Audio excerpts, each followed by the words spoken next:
Good morning students. In previous video we start the chapter environmental management, and in previous video we'll learn about the some important concept like ecosystem, food web, food chain, and the relation between environment and ecosystem. Generally ecosystem interaction between abiotic and biotic components is known as a ecosystem, and the linear chain between the producer, consumer and decomposer is known as a food chain, and the intricate networking between producer, consumer and decomposer is known as a food web. And then also we learn about the relationship between environment and ecosystem.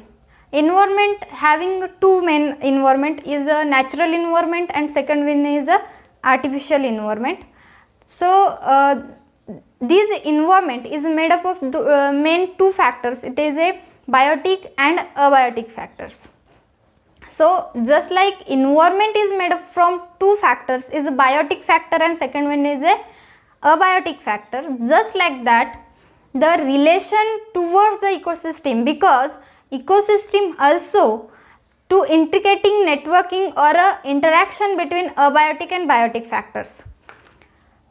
So the relation between the environment and ecosystem, in which the main part is the biotic and abiotic factor.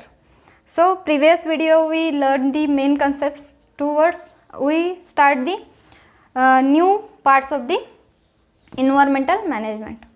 So in previous video आपण relationship between environment आणि ecosystem बघितलं, ज्याच्यामध्ये main factors सुद्धा आपण बघितले, पण याचा main जो उद्देश होता तो काय होता, एन्व्हायरमेंटल मॅनेजमेंट. कारण की आपण जे काही बॅलन्सिंग आहे एन्व्हायरमेंटचं ते कसं होतं किंवा ते कसं व्हायला पाहिजे याच्याबद्दल आपण प्रिव्हियस व्हिडिओमध्ये शिकलो होतं. पण आता आपण त्याच्या पुढचे जे काही पार्ट्स आहेत ते अभ्यासणार आहोत. तर जनरली एन्व्हायरमेंटल मॅनेजमेंटमध्ये आपण आज environmental conservation,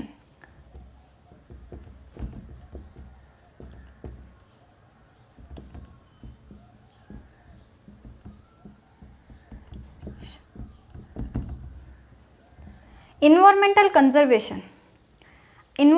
conservation करण्याची का गरज भासते, कारण की आपण जे काही ह्युमनची रेस्पॉन्सिबिलिटी आहे याच्यामध्ये आपण ती जबाबदारी घेत नाही आहोत. ह्युमन ती जबाबदारी घेत नाही आहे, कारण की ह्युमन असा ऑर्गॅनिझम आहे तो काय करतोय, नॅचरल रिसोर्सेस जेवढे काही आहेत त्याचा अतिरिक्त वापर करतोय, आणि त्याच्यामुळे आपले जे काही नॅचरली फॉर्म झालेले रिसोर्सेस आहेत ते काय होत आहेत, डिक्लाइन होत चाललेले आहेत, किंवा बायोटिक फॅक्टर्सवरती त्याचा जास्त प्रमाणात अफेक्ट होतोय.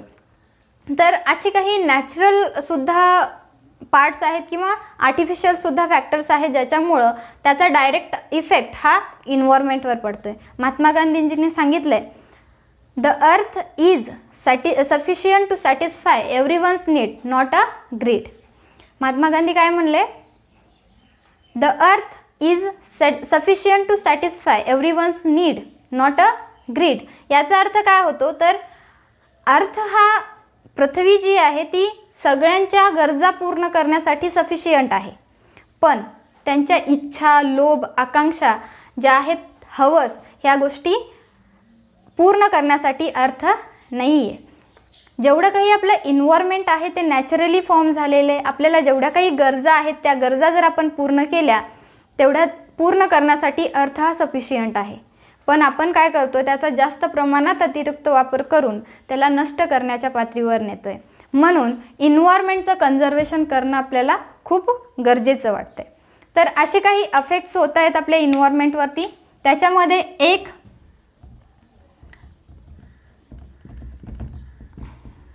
अफेक्टिव्ह फॅक्टर्स जे काही इन्व्हायरमेंटवरती अफेक्ट करतायत त्याच्यामध्ये आपल्याला दोन टाईप्सचे फॅक्टर्स दिसत आहेत. एक आहे natural factors and second one is a artificial factor. आता नॅचरल फॅक्टर आणि आर्टिफिशियल फॅक्टरमध्ये असं काय आहे ज्याच्यामुळे इन्व्हायरमेंटवरती इफेक्ट पडतो. फॉर एक्झाम्पल नॅचरल फॅक्टर जर म्हणलं तर एक्झाम्पलमध्ये आपण घेऊ शकतो earthquake, landslide, cyclone etcetera, dust storm etcetera. आर्टिफिशियलमध्ये जर बघितलं, for example deforestation, pollution, population,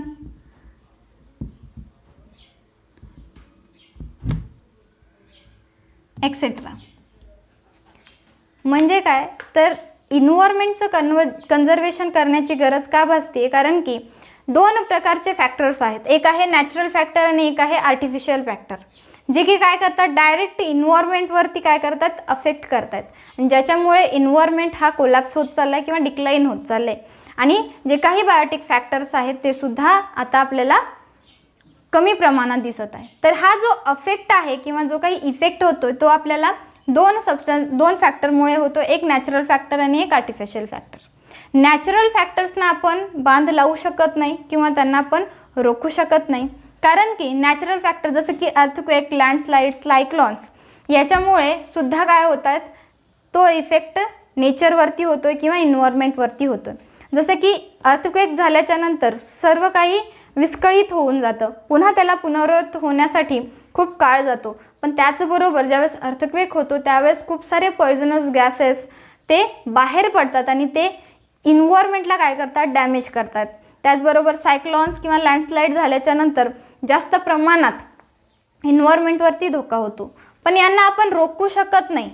okay, ज्यावेळेस येतील त्यावेळेस आपण रोखू शकत नाही, पण याच्यावरती आपण प्रिव्हेन्शन करू शकतो. हे का होणार नाहीत किंवा कशामुळे होणार नाही, त्यांना कसं आपण मॅनेज करू शकतो हे आपण पाहू शकतो. ओके, त्याचबरोबर आर्टिफिशियल फॅक्टर्समध्ये जर बघितलं तर डिफॉरेस्टेशन, पोल्युशन, पॉप्युलेशन ह्या ज्या गोष्टी आहेत या काय करतात, इन्व्हायरमेंटला डॅमेज करतात, आणि हे सगळं आर्टिफिशियल फॅक्टर्स आहेत. म्हणजे काय तर मॅनमेड, जे की ह्युमन्स जे आहेत ते आपली रेस्पॉन्सिबिलिटी बाजूला ठेवून काय करतात, जास्त प्रमाणात याचा वापर करतात नॅचरल रिसोर्सेसचा. फॉर एक्झाम्पल डिफॉरेस्टेशन, ज्यांना कोणाला बिल्डिंग्स वगैरे किंवा कन्स्ट्रक्शन करतात त्यांना जागेची गरज भासते, म्हणून आपल्या ज्या काही इन्व्हायरमेंटमध्ये अगोदर जंगल होते, खूप सारे जंगल्स होते, ते सगळे जंगल्स आता काय होत चाललेत, कमी होत चाललेत. आणि त्याच्यामुळे जे काही जंगलामध्ये राहणारे प्राणी आहेत, आतापर्यंत आपण फक्त बुक्समध्ये किंवा अदर कोणत्याही मूव्हीजमध्ये आपण ते पाहतो, पण रिअलमध्ये आपल्याला पाहायला भेटत नाही आहेत खूप सारे असे. तर ते कशामुळं, तर आपल्याकडे डिफॉरेस्टेशन जास्त प्रमाणात होते, जाग्यासाठी लोक झाडं तोडत आहेत आणि पूर्ण फॉरेस्ट काय करतात, ते कट करतात. त्याच्यामुळे डिफॉरेस्टेशन होतं आणि जे काही नवीन प्रजाती आहेत, स्पेसीज आहेत, ज्या आपण आतापर्यंत पाहिलेले नाही आहेत, तशा स्पेसीज आपल्याला पुन्हा पाहता येत नाहीत. तर डिफॉरेस्टेशन ज्याच्यामुळे इन्व्हायरमेंटवरती त्याचा प्रभाव पडला, अफेक्ट झाला. त्याच्यानंतर पोल्युशन ही तर कन्सेप्ट खूपच ब्रॉड आहे. आपण पोल्युशन घेऊयात. ओके, पोल्युशन आपण कशाला म्हणतो, the contamination of natural environment. It will form the harmful to the ecosystem, जो की इकोसिस्टीमसाठी खूप घातक आहे. ओके, तर किंवा कंटामिनेशन जे काही इन्व्हायरमेंटमध्ये होतं त्याला आपण पोल्युशन म्हणतो. पण इन्व्हायरमेंटल पोल्युशन म्हणजे काय तर unnecessary, unacceptable changes in surrounding environment due to natural events or a human activities is known as a environmental pollution. Environmental pollution काय कशाला म्हणतोय आपण, ज्या काही ॲक्टिव्हिटीज होत आहेत,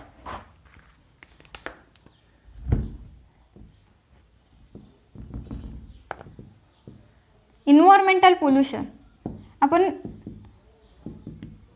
इन्व्हायरमेंटल पोल्युशन काय कशाला म्हणतोय तर unnecessary and unacceptable, unnecessary unacceptable changes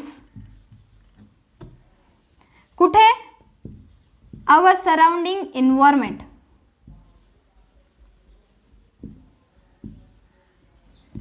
surrounding environment due to कशामुळे,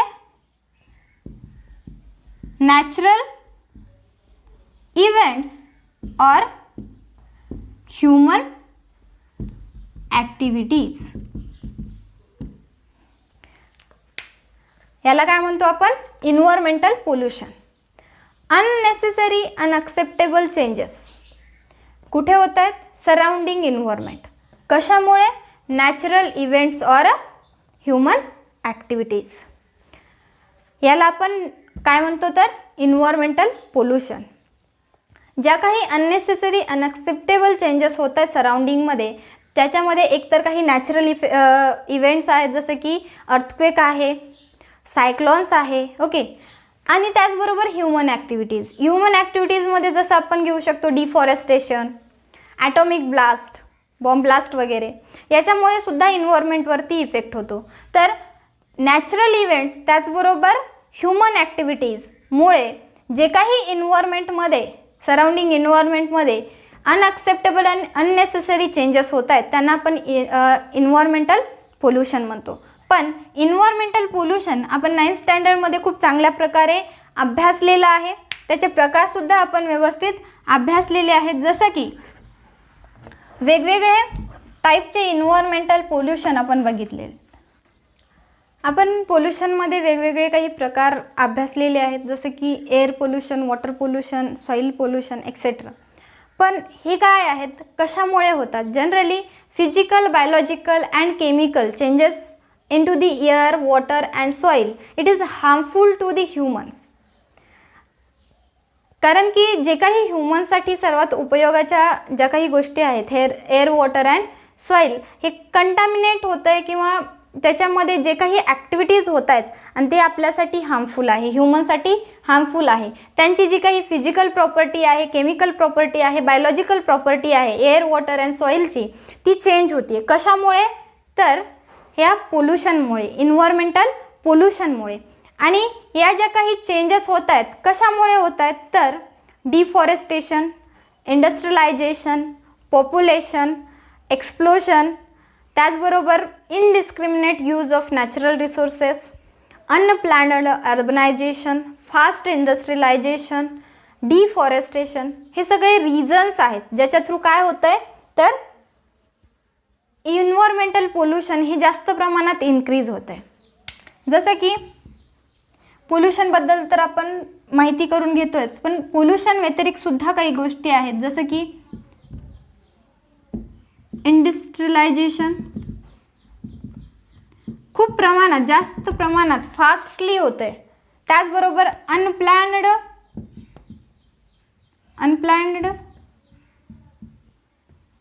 अर्बनायझेशन,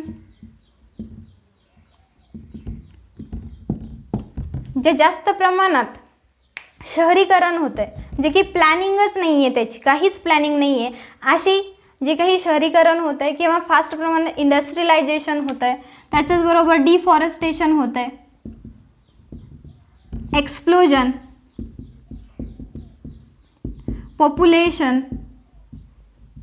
पॉप्युलेशनमुळे सुद्धा इन्व्हायरमेंटवर जास्त प्रमाणात इफेक्ट पडतो. त्याचबरोबर and last one is a very important, indiscriminate use of natural resources.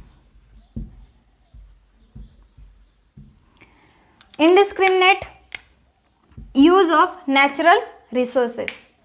कारण की ह्या ज्या गोष्टी आहेत ह्या कारण ठरत आहेत कशासाठी? तर इन्व्हायरमेंटल पोल्युशनसाठी. आणि त्याचबरोबर इन्व्हायरमेंटवरती जो काही इफेक्ट पडतो आहे तो फक्त आणि फक्त या कारणामुळे. आणि हे जे कारण आपण लिहिलेले आहेत किंवा जे काही मी सांगितलेले आहेत ते सगळे कारण कोणामुळे पॉसिबल आहेत? तर ह्युमनमुळे. आणि ह्युमन हा एकमेव असा प्राणी आहे जो काय करतो आहे?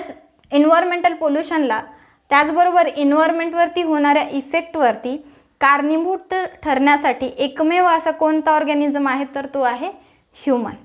त्याचबरोबर या सगळ्या गोष्टी ज्यावेळेस घडतात त्यावेळेस इन्व्हायरमेंटल पोल्युशन हे आपोआप वाढत जातं. आणि याचा डायरेक्ट इफेक्ट कशावरती पडतो आहे? Air, water and soil. Air, water and soil. आणि याच गोष्टी आपल्यासाठी खूप गरजेच्या आहेत.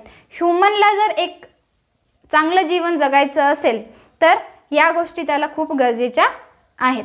आणि याच गोष्टींवरती ह्युमननी जो काही unplanned urbanisation, industrialisation, deforestation, explosion हे सगळं कशामुळं केलेलं आहे? स्वतःच्या लोभासाठी.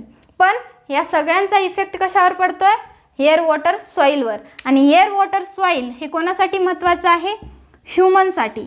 आणि ह्युमन त्याच्याच वरती इफेक्ट पाडतोय. आणि ह्या सगळ्या गोष्टी इन्व्हायरमेंटल पोल्युशनला कारणीभूत ठरत आहेत. आणि इन्व्हायरमेंटल पोल्युशन जास्त प्रमाणात जेवढं वाढेल तेवढ्या जास्त प्रमाणात इन्व्हायरमेंटल कन्झर्वेशन करणं गरजेचं असणार आहे.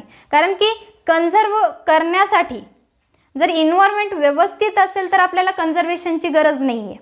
पण इन्व्हायरमेंटल पोल्युशन जास्त प्रमाणात वाढलं तर इन्व्हायरमेंटल कन्झर्वेशन करणं खूप गरजेचं असणार आहे.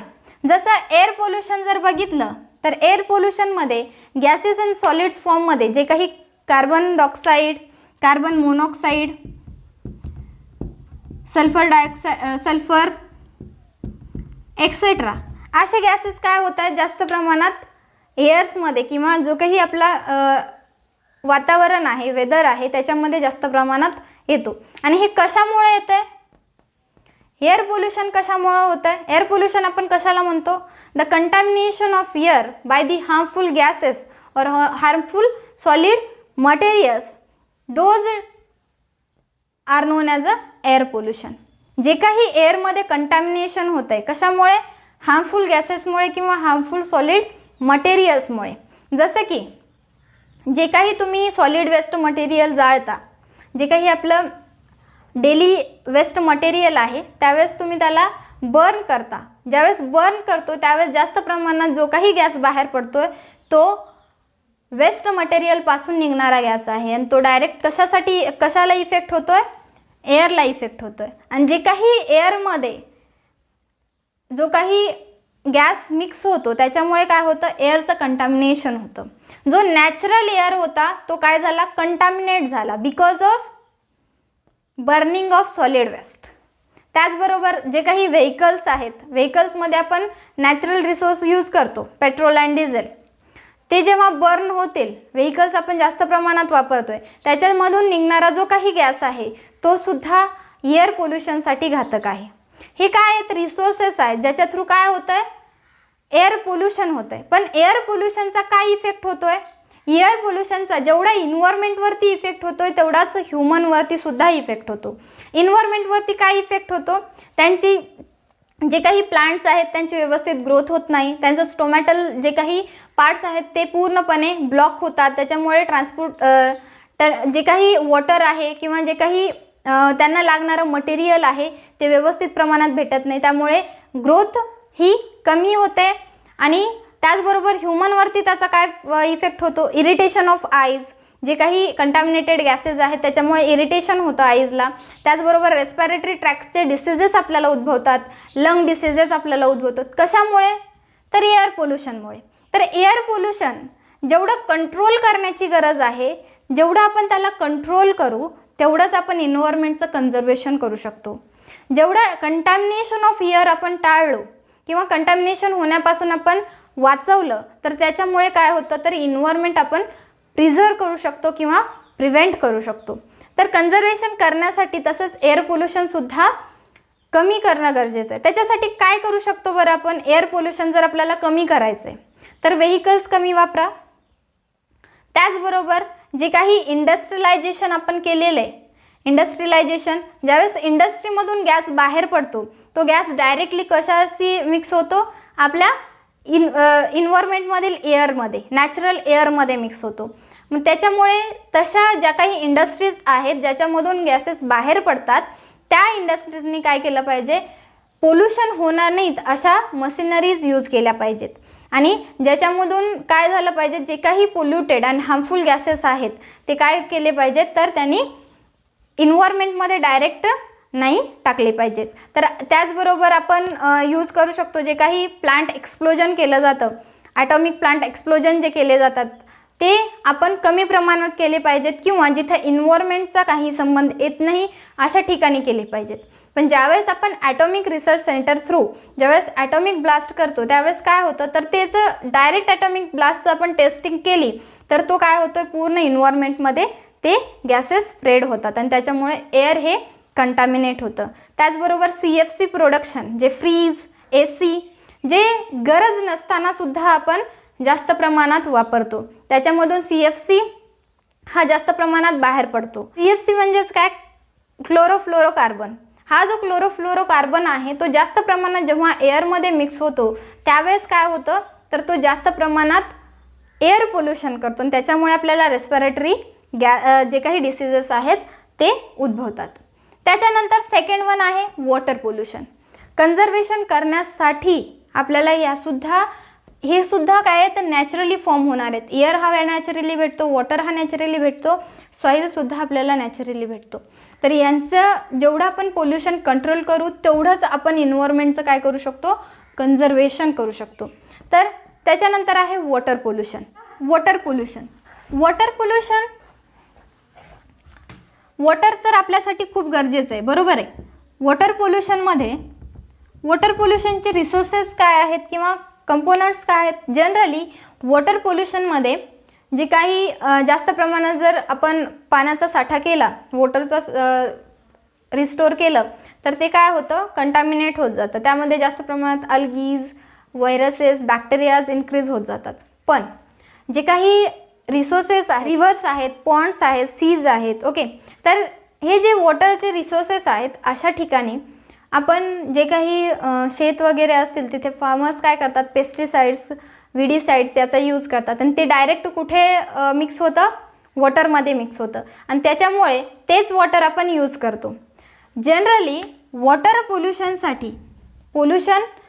पोल्युशनमध्ये काय, वॉटर कंटामिनेट होणे. कंटामिनेट कशामुळे होतं आहे, केमिकल्समुळे. इंडस्ट्रीचे जे काही इंडस्ट्री आहेत ते काय करतात, तर ज्यांच्यामध्ये असणार जे काही वेस्ट वॉटर आहे ते डायरेक्टली कुठे सोडतात, रिव्हर्समध्ये किंवा सीमध्ये डायरेक्ट सोडून देतात. त्याच्यामुळे काय होतं, जे काही इंडस्ट्रीमधलं वेस्ट मटेरियल आहे, केमिकल्स आहेत, ते डायरेक्टली रिव्हर्स आणि सीमध्ये जातात आणि हे कोण यूज करतात, तर ह्युमन्स यूज करतात. मग त्याच्यामुळे ह्युमन्सवरती त्याचा खूप प्रमाणात इफेक्ट पडतो. जसं की आपल्याला खूप सारे रोग, डिसीजेस होतात, जसे की हिपॅटायसिस आहे, टायफॉईड आहे.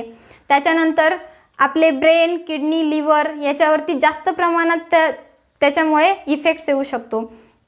मेंटल रिटार्डेशनसुद्धा होऊ शकतं. त्याचबरोबर स्किन कॅन्सर होऊ शकतात. कशामुळे होतं हे, आपण जो काही ह्युमन जे काही विनाकारण किंवा जास्त अतिरिक्त वापरामुळे इन्व्हायरमेंटचा काय करतायत, नाश करतायत आणि इन्व्हायरमेंटचा नाश करून ते स्वतःचा सुद्धा करतायत. कारण की डायरेक्टली जे काही इन्व्हायरमेंटल रिसोर्सेस आहेत जसं की एअर, वॉटर, सॉईल हे ह्युमनसाठी गरजेचं आहे आणि तेच स्वतःवरती त्याचा इफेक्ट करून घेतात. तर वॉटर पोल्युशन जर कंट्रोल केलं तर इन्व्हायरमेंटल कन्झर्वेशनसुद्धा आपण करू शकतो. इन्व्हायरमेंटल कन्झर्वेशन करण्यासाठी वॉटर पोल्युशन कंट्रोल करणं गरजेचं आहे. जसं की वॉटर पोल्युशन कंट्रोल करण्यासाठी आपण काय करू शकतो, जे काही इंडस्ट्रीमधून डायरेक्ट वॉटर आपण सी आणि रिव्हर्समध्ये मिक्स करतोय, जे नॅचरली फॉर्म झालेले आहेत, हे काय आहेत, इंडस्ट्रीमधून जे काही आपण बाहेर टाकतोय किंवा रिव्हर्समध्ये आणि सीमध्ये सोडतोय ते वॉटर कसं आहे, कंटामिनेटेड आहे. त्याच्यामध्ये जास्तीत जास्त प्रमाणात काय असणार आहे, केमिकल्स असणार आहेत. ते वेस्ट वॉटर आहे इंडस्ट्रीमधलं, ते जेव्हा याच्यामध्ये मिक्स होईल त्यामुळे ते कंटामिनेट होतं.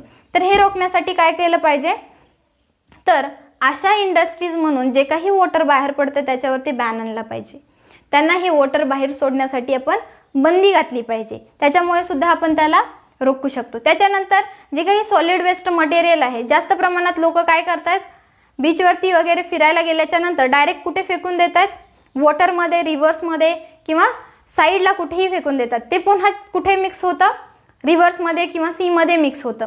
मग ज्यावेळेस आपण सॉलिड वेस्ट हे असंच टाकून द्यायलो त्याच्यामुळे सुद्धा वॉटर पोल्युशन होतं आहे. तर याच्यावरती सुद्धा कंट्रोल आणलं पाहिजे. जे काही सॉलिड वेस्ट आहे त्याचं काय केलं पाहिजे, प्रॉपर मॅनेजमेंट केलं पाहिजे. सॉलिड वेस्टचं प्रॉपर मॅनेजमेंट केलं तर की आपण वॉटर पोल्युशनसुद्धा कंट्रोल करू शकतो. त्याच्यानंतर जे काही विडीसाईड आणि पेस्टिसाइड्स आपण यूज करतोय हे केमिकली फॉर्म झालेले असतात, बरोबर आहे. ते डायरेक्ट जे काही स्मॉल ऑर्गॅनिझम, मायक्रोब्स आहेत किंवा इन्सेक्ट्स आहेत यांना किल करण्यासाठी यूज केलं जातं. तर यांना किल करण्यासाठी यूज केलेले जे काही केमिकल्स आहेत हे सुद्धा अति जास्त प्रमाणात वापरू नयेत, किंवा याच्यासाठी तुम्ही बायोलॉजिकली फॉर्म झालेले कोणतेही केमिकल्स यूज करू शकता. बायोलॉजिकली जे काही प्रोडक्ट्स आहेत ते सुद्धा तुम्ही यूज करू शकता. म्हणजे काय तर वॉटर पोल्युशनसाठी ज्या काही गोष्टी आपण यूज करतोय त्या खूपच जास्त प्रमाणात आपण क्रिएट केलेल्या किंवा आपण उपभोग घेण्यासाठी फॉर्म केलेल्या गोष्टीपासून वॉटर पोल्युशन होते. त्याच्यानंतर जे काही आपण पेट्रोल डिझेल जे आहे ते इंडियामध्ये फॉर्म नाही होत, तर ते आपण कुठून घेतो, बाहेरून मागवतो. तर ते बाहेरून मागवत असताना ते जहाजेतून मागवलं जातं आणि बोट जी आहे ती कुठून येते, पाण्यातून येते. तर ते पेट्रोल डिझेलची गळतीसुद्धा कुठे होते, वॉटरमध्ये होते. तर ती सुद्धा काय केली पाहिजे, कमी केली पाहिजे, किंवा त्याच्यावरती सुद्धा आपण उपाय शोधले पाहिजे. याच्यामुळे आपण वॉटर पोल्युशन कंट्रोल करू शकतो. जेव्हा वॉटर पोल्युशन आपण कंट्रोल केलो तेव्हा इन्व्हायरमेंटल कन्झर्वेशन होऊ शकतं. कारण की वॉटर हा सुद्धा नॅचरल रिसोर्स आहे आणि नॅचरल रिसोर्सेस ज्यावेळेस आपण नॅचरलमध्येच ठेवू, त्याच्यामध्ये काहीच कंटामिनेशन करणार नाही, त्यावेळेस आपण काय करू शकतो, इन्व्हायरमेंटचं कन्झर्वेशन करू शकतो. Soil it is a very important. Soil pollution, soil आपल्यासाठी खूप महत्त्वाची आहे. का? कारण की सॉइलवरतीच आपण जे काही प्लांट्स आहेत ते ग्रो करतो. फार्मर्स फार्मिंग कुठे करतात, सॉइलमध्येच करतात. तर सॉइलचं जास्त कंटामिनेशन झालं तर काय होईल, सॉइल जर पोल्युटेड असेल तर काय होईल, जे काही फॉर्मिंग तुम्ही करताय किंवा ॲग्रिकल्चरायझेशन करताय त्याच्यामध्ये तुम्ही जे काही पीक घेता ते कमी प्रमाणात येईल. जे काही फर्टिलिटी सॉइलमध्ये आहे ती डिक्रीज होत जाईल आणि ती जर फर्टिलिटी डिक्रीज झाली तर सॉइल पोल्युशन हे जास्त प्रमाणात झाले असं म्हणता येतं. जेवढं कंटॅमिनेशन सॉइलमध्ये होतं त्याच्यामुळे आपल्यावरतीच त्याचा इफेक्ट होतोय. प्लांट्ससुद्धा काय करतात, ते फर्टिलिटी नसल्यामुळे प्लांट्सची ग्रोथ कमी होते, प्रोडक्शन कमी होतं. त्याच्यामुळे सॉइल पोल्युशन हा सुद्धा घातक पार्ट आहे. आणि हे कशामुळे होते सॉइल पोल्युशन, तर आपण यूज करणारे जे काही पेस्टिसाइड्स, विडिसाइड्स आहेत हे केमिकली फॉर्म झालेले आहेत आणि ते वर्षानुवर्ष आपण वापरतोय.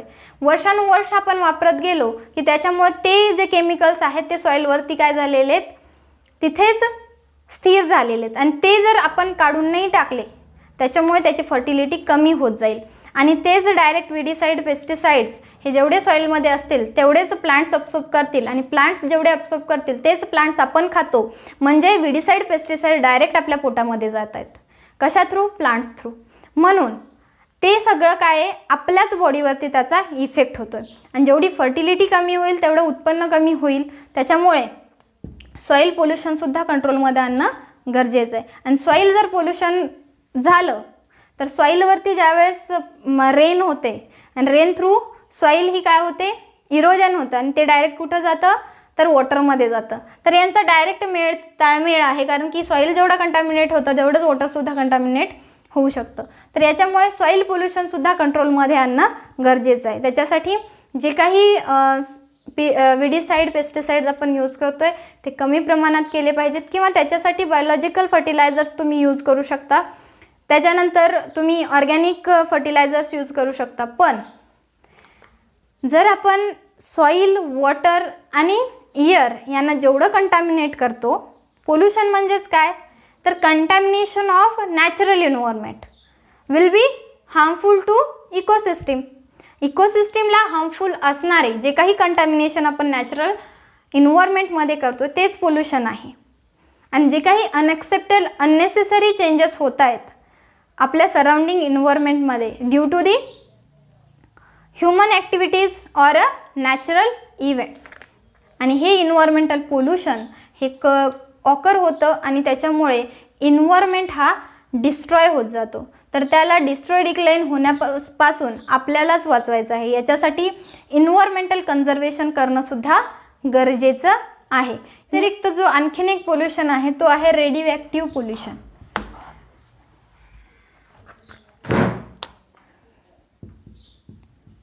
रेडिओ ॲक्टिव्ह पोल्युशन हा सुद्धा दोन प्रकारचा आहे. एक नॅचरल आणि सेकंड वन आर्टिफिशियल. नॅचरलमध्ये आपण पाहू शकतो जसं की UV रेडिएशन आहे, IR रेडिएशन आहे, हे काय आहेत, नॅचरली होणार आहेत. आर्टिफिशियलमध्ये आपण पाहू शकतो एक्सरे, त्याच्यानंतर ॲटॉमिक एनर्जी प्लांटमधून बाहेर पडणारे रेडिएशन्स.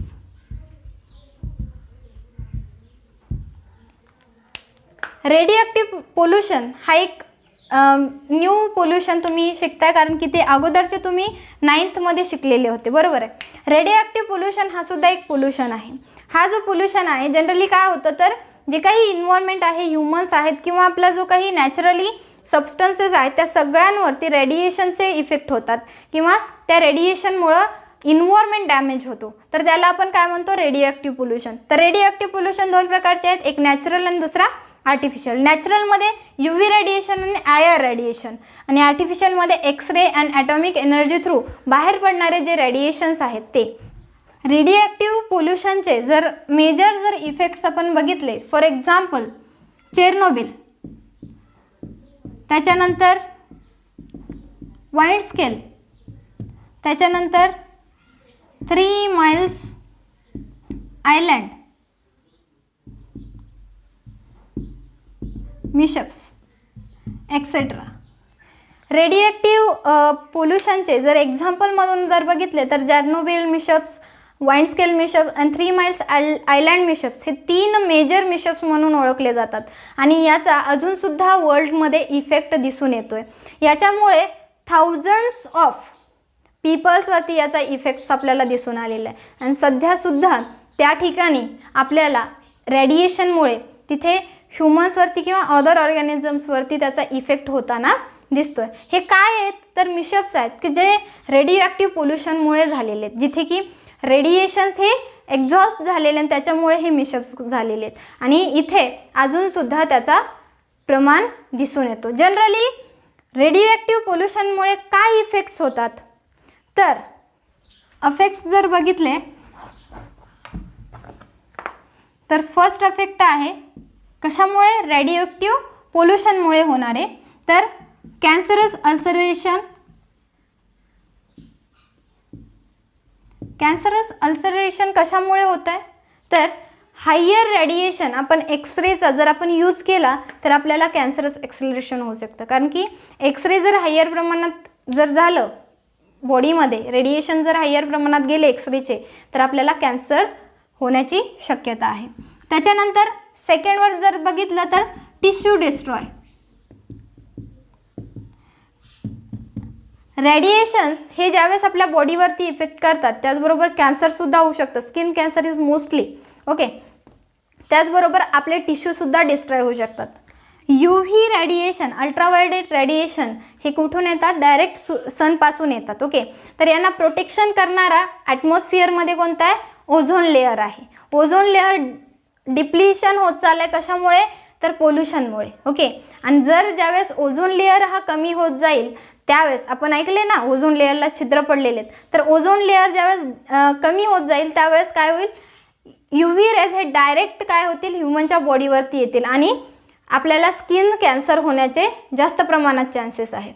तर आता हे नॅचरल रिसोर्सेस, UV रेडिएशन हा तर नॅचरली होतो, पण ओझोन जो लेअर आहे तो पण नॅचरली फॉर्म झालेला आहे, पण त्याला डिस्टर्ब कोण करत आहे, ह्युमन करतोय. कशा थ्रू, तर पोल्युशन थ्रू ओके. आणि ते पुन्हा इफेक्ट आपल्यावरच होतोय, एकतर कॅन्सर होणे किंवा आपले टिश्यू डिस्ट्रॉय होणे, हे कशामुळे होतं, रेडिएशनमुळे होतं. त्याच्यानंतर जेनेटिक चेंजेस. जेनेटिक चेंजेस सुद्धा ऑकर्स होतात. आणि फोर्थ वन, लास्ट वन जर बघितलं तर विजन ॲडव्हर्सली इफेक्टेड.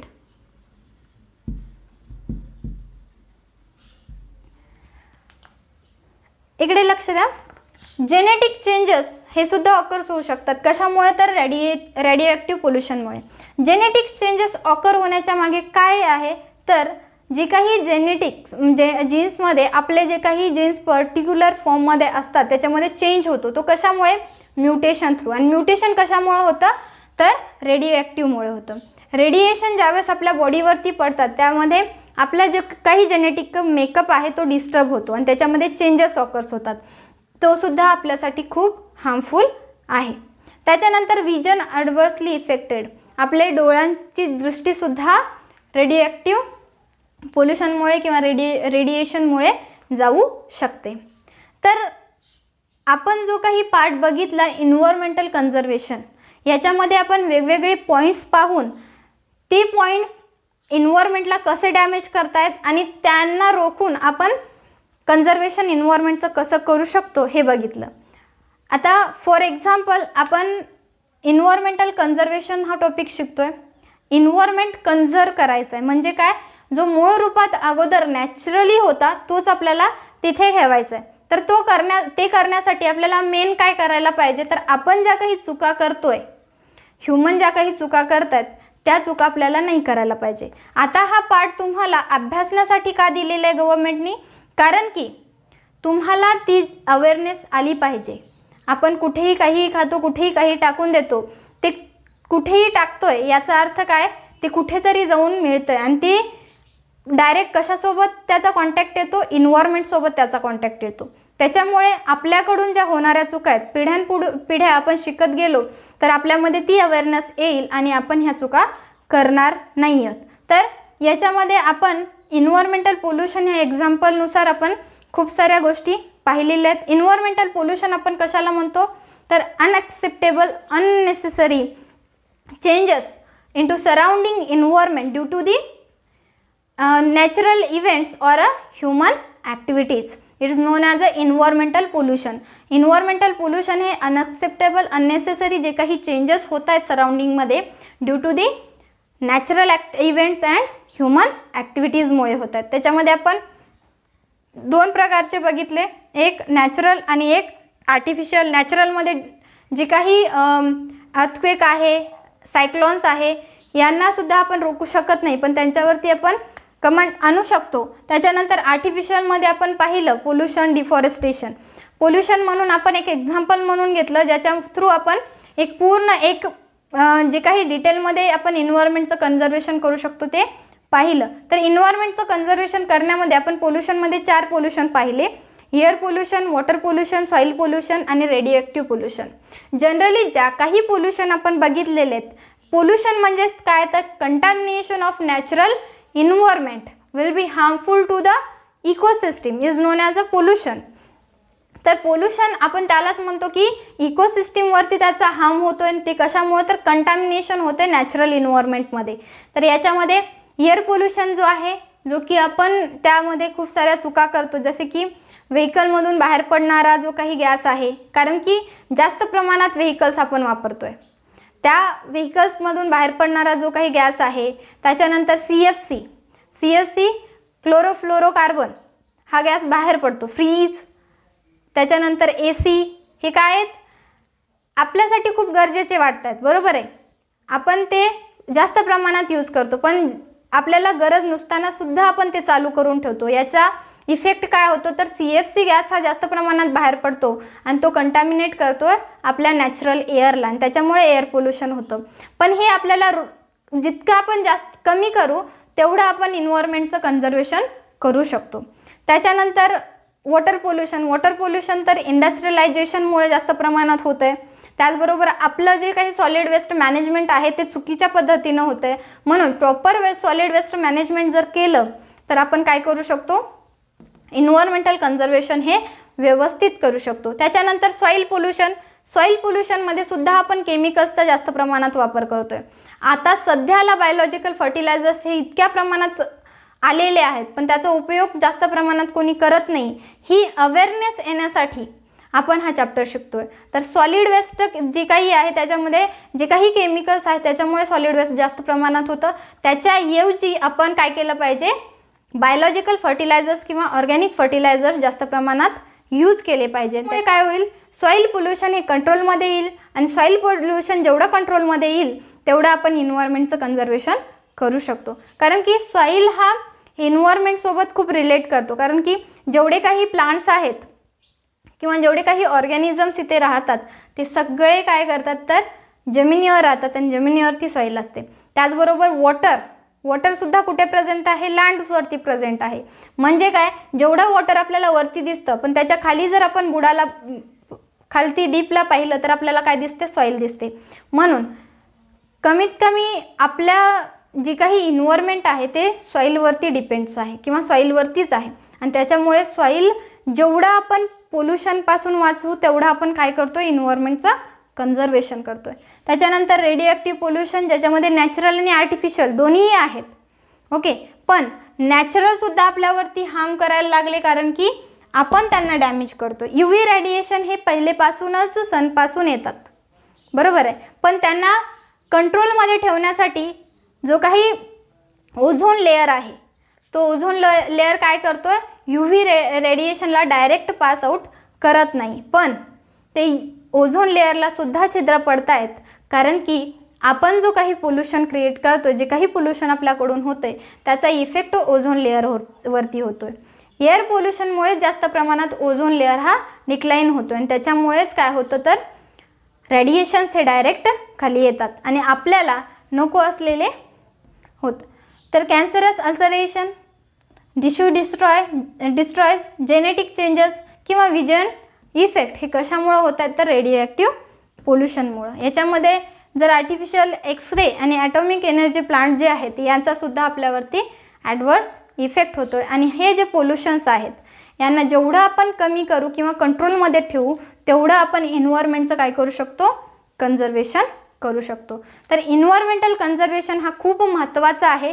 जर ह्युमनला लाईफ ही चांगल्या प्रकारे जगायची असेल तर इन्व्हायरमेंट हीच संपत्ती मानायला हवी आणि तीच आपल्याला जपायची आहे. तर इन्व्हायरमेंटल कन्झर्वेशन हा खूप महत्त्वाचा पार्ट आहे, ज्याच्यामुळे आपण काय करतोय तर आपली लाईफ पण सिक्युअर करतोय आणि त्याचबरोबर आपल्या इन्व्हायरमेंटला सुद्धा त्या गोष्टींपासून वाचवण्याचा प्रयत्न करतोय.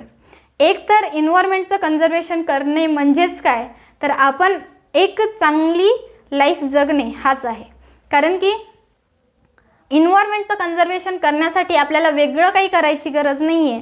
आपल्यासाठी चांगलं काय ते जर आपण पाहिलं म्हणजे लालच नाही तर आपली लाईफ सिक्युअर होण्यासाठी ज्या गोष्टी आहेत जसं की नॅचरल एअर पाहिजे, नॅचरल सॉईल पाहिजे, नॅचरल वॉटर पाहिजे. ओके, आता आपल्याला वॉटर शुद्ध करून पिण्याची गरज का भासती आहे आणि आपण घरामध्ये प्युरिफायर्स का यूज करतो आहे कारण की वॉटर कंटामिनेशन होतं आहे आणि एवढी गरज नाही आहे की आपल्याला प्युरिफाय करून घ्यायची. जेव्हा आपण इन्व्हायरमेंटचं कन्झर्वेशन करू किंवा वॉटर पोल्युशन हे कंट्रोलमध्ये ठेवू. ओके, त्याचबरोबर सॉईल पोल्युशनसुद्धा खूप गरजेचं आहे आणि रेडिओ ॲक्टिव्ह पोल्युशन हा सुद्धा आपल्यासाठी खूप घातक आहे. यालासुद्धा आपल्याला काय केलं पाहिजे, कंट्रोल केलं पाहिजे. या सगळ्या गोष्टींना जेवढं आपण कंट्रोलमध्ये आणू तेवढं आपल्याला काय होतं, आपण इन्व्हायरमेंटचं कन्झर्वेशन करू शकतो आणि इन्व्हायरमेंटचं कन्झर्वेशन करणे म्हणजेच ह्युमनची लाईफ ही सिक्युअर करणे हेच आहे. याच्यानंतर आपण जे काही पुढचे पार्ट्स आहेत, नीड, कन्झर्वेशनची नीड काय आहे, कन्झर्वेशनची गरज का भासते आणि त्याचबरोबर आपण जे काही इतका वेळ अभ्यासलं ते कशासाठी तर हे सगळं ह्युमन थ्रू होतं आहे, हेच अभ्यासलं, बरोबर आहे. तर ह्युमन थ्रू आपण हे सगळं करतोय, मग ह्युमन याच्यासाठी काय करतोय हे आपण पुढे अभ्यास